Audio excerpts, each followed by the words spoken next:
몽골의 유목민들은 일반 사람들보다 더 멀리 것을 잘 볼 수 있다고 합니다. 그들의 시력이 진짜인지 모르겠지만 4.6이에요. 4.6. 우리는 듣도 보도 못하는 4.6. 시력 대단하죠? 이제 그 비결은 무엇이냐면 유목민들이 넓은 초원에서 살기 때문입니다. 멀리 보이는 건물들로 가려지도 않은 그런 초원에서 멀리 계속 보면서 일을 하기 때문에 맹수들이 오는지 또 좋은 초원이 어디 있는지 이런 것들을 살피면서 멀리 보다 보니까 이들의 시력이 좋다는 얘기입니다. 근데 이것은 이제 특정 민족에 대한 이야기죠. 일반적으로 사람들의 시야는요 지극히 제한적입니다. 저도 이제 전에 이제 저희 아버지한테 제가 여쭤본 적이 있거든요. 아버지가 시력이 좋으신 편인데 아버지는 언제 시력이 안 좋아지셨어요? 한 40 넘어서 안 좋아지셨어요. 맞죠? 근데 제가 지금 이제 40 넘어가고 이제 하니까 약간 이제 좀 이제 흐릿흐릿하게 보이는데 이게 어지러워서 그러는 건지 아니면 시력이 안 좋아져서 그러는 건지 모르겠어요. 근데 예전에 비해서는 굉장히 시력이 안 좋아졌습니다. 이게 일반적인 사람들은 몽골 사람들에 비하면 다 안경 써야 될 사람들이죠. 우리나라 사람들. 여러분 그렇다면은 우리도 만약에 먼 곳을 바라보는 삶을 살아간다. 한 몇 년 동안 살아가면 시력이 몽골 사람들처럼 좋아질 수 있을까요? 참 궁금하기도 합니다. 근데 확실한 것 하나는 이것입니다. 우리가 육체적인 눈으로 먼 곳을 바라보는 삶을 살면 시력을 회복하거나 좋은 시력을 가질 수 있을지는 모르겠지만 우리의 육적인 눈보다 우리의 영적인 눈이 먼 곳을 바라볼 줄 안다라면 우리는 더욱더 은혜로운 삶을 살아가게 될 줄 믿습니다. 그러면 어디까지 우리가 먼 곳을 영적인 눈으로 바라봐야 되느냐? 어디까지겠어요? 어디까지? 하늘나라 전 우리의 삶을 놓고 본다면 하나님께서 얘기하시는 미래 이렇게 말할 수 있겠습니다. 하나님께서 하나님의 자녀 한 사람 한 사람의 삶 가운데에 예비하신 은혜가 있음을 믿으시기 바랍니다. 아멘. 오늘의 말씀 제목은요. 미래형 하나님, 현재형 인간. 미래형 하나님, 말씀 가운데 하나님께서 아브라함에게 미래에 있을 어떤 일에 대해서 약속하시고 또 그 약속을 이루어가시는 과정을 통해서 이 시간 하나님의 시선을 느끼는 귀한 시간 되기를 소망합니다. 말씀 가운데의 주인공, 오늘의 주인공 아브라함은 믿음의 조상이라는 5글자로 대변됩니다. 아브라함. 이것은 하나님께서 인정하시는 것이죠. 그죠? 늘 이스라엘 백성들에게 하나님께서 자신을 일컬으실 때에 나는 아브라함의 하나님이다 라고 말씀하셨습니다. 아브라함이 얼마나 하나님 앞에 인정받고 축복된 삶을 살았던 삶인가를 드러낼 수 있게 해주신 거죠. 그는 하나님과 동행하는 삶이었습니다. 참으로 귀한 삶을 살았어요. 그러나 아브라함에게도 한 가지 부족한 것이 있었습니다. 그것이 무엇이냐면 바로 시력이었어요. 시력. 아니 무슨 엉뚱한 소리입니까? 아브라함 시력이 어디 있습니까? 창세기 10장 2절에 말씀을 하셨어요. 하나님께서 내가 너로 큰 민족을 이루고 내게 복을 주어 네 이름을 창대하게 하리니 너는 복이 될지라. 그러면서 아브라함에게 축복하셨거든요.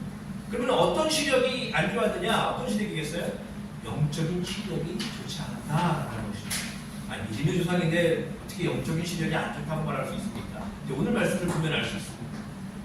아브라함이 하나님의 은혜를 늘 경험하면서 살아갔지만 말씀 중에 보면은 언뜻 찾아볼 수 있는 그의 모습 중에 현재에 안주하려는 모습이 다분했던 것을 우리가 발견합니다. 그런데 분명한 것은 그럼에도 그는 믿음의 조상이 되었다는 사실입니다. 그가 시간이 지날수록 삶을 통해서 미래를 약속하신 하나님의 그 약속을 굳게 믿고 미래형 성도로 살아갈 수 있게 되었음을 우리가 말씀을 통해서 보게 됩니다. 우리 또한 현재에 안주하는 현재형 성도가 아니라 미래를 바라보시며 축복을 하시는 미래형 하나님의 눈을 느껴야 합니다. 즉 미래형 성도가 되어야 한다는 사실인데 우리는 그에 대한 말씀입니다. 미래형 성도, 뭔가 이제 미래형 성도 하니까 거창한 것 같아요.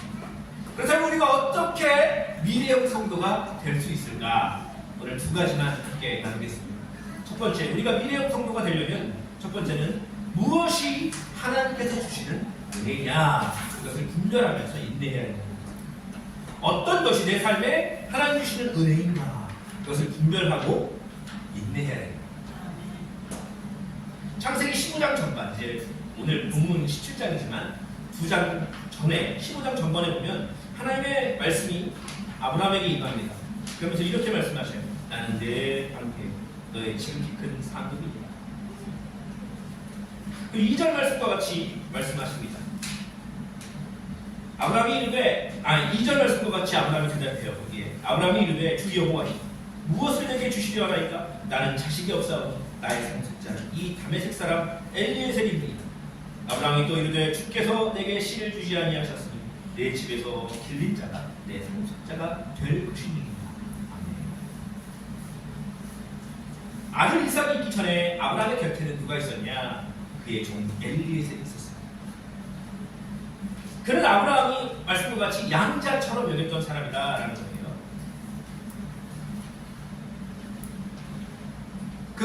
여기 말씀에 보면은 흔히 성경에 다메섹 엘리에셀이라 하면은 그 다메섹이라는 땅이 어디냐면은 아람의 숲 아람. 근데 이 엘리에셀이 바로 아람 사람인 거죠. 근데 성경에 보면은 아브라함이 그 안에 사레와 조카 롯과 하란에서 모은 모든 소유의 얻은 사람들을 이끌고 가나안 땅으로 가려고 떠났다라고 했는데, 근데 하란에서 얻은 사람들 여기서 하란이라는 땅이 바단 아람입니다. 바단 아람. 그래서 거기가 아람 지역이에요. 거기서 이제 종으로 삼은 엘리에셀입니다. 근데 아브라함은 그때까지 하나님께서 자기에게 씨를 주시지 않았어요. 12장에 하나님께서 내가 너로 큰 민족을 이루겠다 약속하셨지만 오랜 시간이 지나도록 하나님께서 씨를 주지 않으시는 거예요. 그러다 보니까 이 엘리에셀이라는 내가 상속자로 삼아야겠구나 했다는 거예요. 근데요, 우리가 이제 성경을 보다 보면 아브라함의 이 대목이 하나님의 약속에 대한 불신에서 아브라함이 이야기한 게 아닐까라고 생각되는 부분입니다. 왜냐하면 아브라함이 하란 땅 떠날 때 12장에 하란 땅을 떠날 때 명령대로 그때 나이가 몇 살이냐면 75세입니다. 75세. 근데 연대적으로 봤을 때 정확하게 기록되어 있지는 않지만 10여 년이 아마 흘렀을 때일 거예요. 15장. 근데 그때까지 아브라함에게 친자신을 주지 않습니다. 물론 그때도 노년이었죠. 하나님께서 다시 한번 15장 1절 같이 말씀하시는 겁니다. 이후에 여호와의 말씀의 현상 중에 아브라함에게 임하여 이르시되 아브라함아 두려워하지 말라. 나는 내 편이되요 너의 지극히 큰 상급이라. 그냥 그 말씀에 대한 대답을 아브라함이 주 여호와는 내게 무엇을 주시려 하나이까? 나는 자식이 없사오니 나의 상속자는 이 다메섹 사람 엘리에셀입니다. 이렇게 얘기합니다. 근데 뉘앙스로 보면은 아브라함이 혹시 친아들을 주실 줄 알았는데 이제 기다리기가 어려워서 아들을 지금 아들처럼 기르고 있는 엘리에셀 상속자로 삼겠다는 것 같잖아요. 근데 여러분 그게 아닙니다. 성경에 보면은 15세기의 토판들이 발견된 것을 보면 거기에 자식이 없는 부부는 양자로 누군가를 삼을 수 있습니다. 그러면은 그 양자가 된 그 사람이 오늘날도 마찬가지지만 그 사람들의 재산을 상속받을 수 있는 재료가 있었다. 그래서 그 양자가 되는 그 종이 양부모가 사는 동안에 그들을 부양합니다. 그리고 죽은 뒤에 명예로운 장례식을 치러줍니다. 이게 바로 문화적인 관습이 있습니다. 그러다 보니까 사실은 그런 거예요. 내가 아들이 없으니까 노년이고 내가 아들이 없으니까 현실적으로 하나님이 이 엘리에셀을 내게 보낸 이유가 이거겠구나 이렇게 하고 대답했을 수도 있다라는 거예요. 근데 또 이제 아브라함의 이렇게 대답한 이유를 생각해 볼 수 있다면은 우리가 일반적으로 해석하듯이 12장의 약속을 받고도 자녀가 없자 뭔가 솔직한 심정을 돌려서 말했을 수도 있다라는 거예요. 자신의 혈육이 아닌 엘리에셀을 자신의 상속자로 하나님께 마치 소개하듯이 얘기하잖아요. 하나님이 야 엘리에셀이 너의 상속자다 이렇게 얘기하지 않았습니다. 근데 아브라함이 하나님께 마치 소개하듯이 이 상속자는 엘리에셀입니다 이렇게 얘기하잖아요. 하나님 이 상속자 엘리에셀입니까도 아니에요. 상속자는 엘리에셀입니다 얘기하고 있어요. 마치 부모가 무언가를 사주겠다고 약속을 했는데 기다려도 사주지 않자 수정 부리듯 애가 돌려서 얘기하는 거죠. 근데 이 분위기도 뭔가 하나님께서 친자식을 주셨으면 좋았겠다라고 생각하는 그 마음이 담겨있는 듯한 느낌이었죠. 어쩔 수 없으니까 담겨있다는. 자, 근데요, 상황상은 그렇습니다. 자기도 노년이지만 당시의 사례도 노년이잖아요. 그래서 하나님께서 그 전까지는요, 내가 너로 큰 민족을 이루겠다라고 얘기했지, 내가 너의 아내가 낳은 자식을 큰 민족을 이루겠다라고 구체적으로 말씀하신 적이 없어요. 그렇기 때문에 아브라함이 현실적으로 이야기를 했을 것이다라는 것입니다. 그래서 하나님의 약속을 불신했다기보다는 우리가 이제 오늘 말씀의 제목을 읽어보면 그 성취의 방법, 미래에 하나님이 어떻게 하실지 그 성취의 방법을 몰랐기 때문에 이런 응답을 말할 수 있었다라는 거죠. 이거 우리 삶도 같아요. 아브라함은요, 당시에 친아들을 약속의 씨앗으로 삼을 줄 알았겠습니까? 몰랐습니다. 아브라함이 당연히 친아들을 주실 것입니다. 할렐루야 하면서 따라간 게 아니라는 거예요. 그 걸음을 보면 창세기 18장에 보면은 사람 셋으로 기록되어 있는 하나님의 대언자, 천사라고 할 수 있겠죠. 그들이 아브라함을 만납니다. 그래서 9절과 10절에 말해요. 창세기 18장 9절 10절. 그들이 아브라함에게 이르되 네 아내 사라가 어디 있느냐? 대답하되 장막에 있냐. 그가 이르시되 내년 이맘때에 내가 반드시 너에게로 돌아오니 네 아내 사라에게 아들이 있으리라 하시니 사라가 그 뒤 장막에 들어오더라. 그런데 잘 아시다시피 이에 대해서 12절에 사라가 속으로 웃는 이야기가 있죠. 12절 사라가 속으로 웃고 이르되 내가 노쇠하여 내 주인도 늙었으니 내게 무슨 즐거움이 있으리요.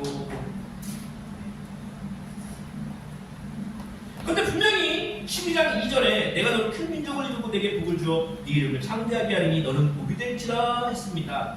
근데 이 약속의 말씀을 믿고 나아가더라도 믿음의 길을 가더라도 그는 하나님의 미래를 함께 보지 못했습니다. 하나님의 미래를 함께 보지 못했습니다. 물론 그의 바람은요, 사례를 통해 아들을 주시기를 고대하고 있었던 것 같지만 약속을 받고도 오랫동안 떠나서 이삭 낳을 때까지 25년 걸리지 않았습니까? 엄청납니다. 그 시간 동안 5년인데다가 당연히 그러니까 천여버린 상황이 되는 거예요. 근데 엘리에셀은 자신이 정한 상속자지 하나님께서 정하신 상속자는 아니었어요. 예비된 축복이 아니었다는 거예요. 그리고 15장이 지난 후에 16장에서 아브라함이 사례의 여종 하갈을 통해서 이스마엘을 낳았습니다. 16장 1절 2절 보면 아브라함의 아내 사례는 출산하지 못하여 그에게 한 여종이 있습니다. 애굽 사람이요 이름은 하갈이다. 사례가 아브라함에게 이르되 여호와께서 내 출산을 허락하지 아니하셨으니 원하건대 내 여종에게 들어가 내가 곧 그로 말미암아 자녀를 얻을까 하노라 하매 아브라함이 사례의 말을 들으리라. 이스마엘, 여러분 이스마엘도 하나님께서 약속하신 12장 2절에 그 예비된 은혜는 아니었습니다. 누가 선택한 거예요? 사례와 아브라함이 선택한 것이죠. 하나님의 미래는 양자 엘리에셀을 통해서도 아니었고요, 여종 하갈을 통해 낳은 이스마엘을 통해서도 성취되지 않는 것이었습니다. 오직 사례를 통해 낳은 이삭을 통해 성취되는 거였습니다. 그러나 아브라함과 사례는 그 방법, 성취의 방법을 전혀 모르고 있었고 자신들의 현실 상황에 비춘 상식적인 방법으로 그 약속을 이루어가려 합니다. 약속은 하나님이 이루어가시는 건데 그것을 이 믿음의 조상 아브라함도 자기의 뜻대로 자기 현실에 맞게 퍼즐을 맞추듯이 맞추려고 했다는 거예요. 엘리에셀인가? 안 되겠다. 이스마엘이냐? 급하잖아요. 민족을 이루어야겠는데 누군가 있어야 되지 않습니까? 그냥 끼워 맞추는 거예요. 그랬다고 그게 불신에서 온 건 아니었다. 뭐에서 온 거예요? 무지에서 온 거예요. 하나님의 방법, 사람의 방법이 얼마나 다른지 이 이야기를 통해 알 수 있습니다. 미래형 하나님과 현재형 성도의 차이를 드러내는 거예요. 믿음과는 상관없어요. 불신은 아니더라도 현실적으로 생각하는 게 현재형 성도의 모습입니다. 그 모습이 이 아브라함의 모습이 바로 나와 여러분의 모습이 아닙니다. 저와 여러분의 모습이 아닙니다. 돌아보게 됩니다. 100세까지 이삭을 낳기 전까지 자신의 자식을 낳지 못한, 사례를 통해 자식을 낳지 못한 이 아브라함. 현실적으로 보면요, 사람들이 곁에서 볼 때 아니 저 사람 축복받은 삶이라고 했어요. 축복받은 삶이 아니래요. 이렇게 말해도 과언이 아닙니다. 조롱해도 과언이 아니에요. 그렇지 않습니까? 믿음의 조상 아브라함인데 100세까지 아들이 없어요. 자식이 없는 이게 축복된 삶이 아니잖아요. 사람들이 봤을 때. 근데 시간이 지나고 보니까 이게 더 큰 은혜가 되었더라. 시간이 지나니까 더 큰 은혜가. 여러분, 아브라함의 삶을 비추어서 우리의 삶을 돌아봅니다. 여러분, 저와 여러분의 삶에 있어 어떤 것이 하나님의 은혜입니까? 여러분이 생각할 때 이것이 하나님의 은혜입니다. 이것은 하나님의 은혜가 아닌 것 같아요. 이게 구별이 여러분 쉽게 되겠어요. 여러분, 은혜가 분별되는 삶을 살고 계시나요? 사례가 고백하는 말 중에 여호와께서 내 출산을 허락하지 아니하셨다. 누가 출산을 허락하지 않으십니까? 나중에 허락을 이미 복 줄 때 허락했습니다. 근데 하나님이 내 출산을 허락하지 아니하셨다. 누구 의미대로 얘기하는데? 사례입니다. 다른 말로 불행이라고 생각되는 거예요. 내 삶. 불행이라고. 이거 축복된 것이 아니라고 내가 판단하는 것들이 내 삶에 많이 있다는 거예요. 여러분, 그런데요, 하나님의 은혜는 사람의 눈으로 보는 축복과는 다름을 여러분 기억하시길 바랍니다. 아직 이루어지지 않은 은혜들이 산적해 있어요. 우리 삶에 많이 있을 거예요. 근데 우리가 아직 이루어지는 모습을 보지 못했기 때문에, 또한 하나님께서 이루어 가실 것을 확신하지 못하기 때문에 때로는 우리가 찬양도 하고 때로는 우리가 불신하기도 한다는 사실입니다.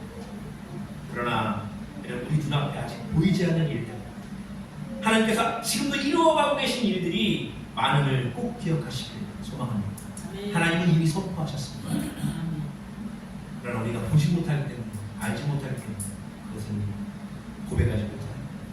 여러분, 천국은 눈에 보이지 않습니다. 그러나 그것이 가장 큰 은혜입니다. 은혜는 그렇죠.